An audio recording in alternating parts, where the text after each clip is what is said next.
శ్రీ గురుభ్యో నమః, శ్రీమాత్రే నమో నమః. నేను మీ లలిత కటాక్షం ఛానల్ నుంచి మీ సురేష్ కుమార్ శర్మ. ఈరోజు వైశాఖ మాసంలో మీకు ఉన్నటువంటి అప్పుల బాధలను తీరిపోవడానికి నేను ఒక చిన్న పరిష్కారం చెప్తాను.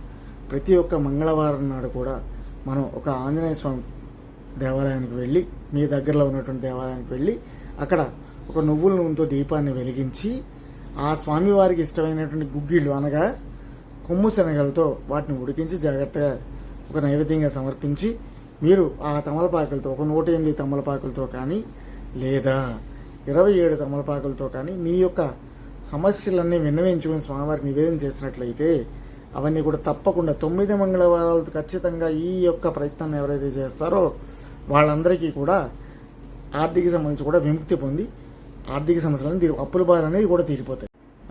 నేను చెప్పిన విధంగా ఈ పరిహారం చేయండి, మీ సమస్య పరిష్కారం దొరుకుతుంది. అలాగే నా ఛానల్ని సబ్స్క్రైబ్ చేసుకోండి, నన్ను ఆదరించండి. శ్రీ గురుభ్యో నమః.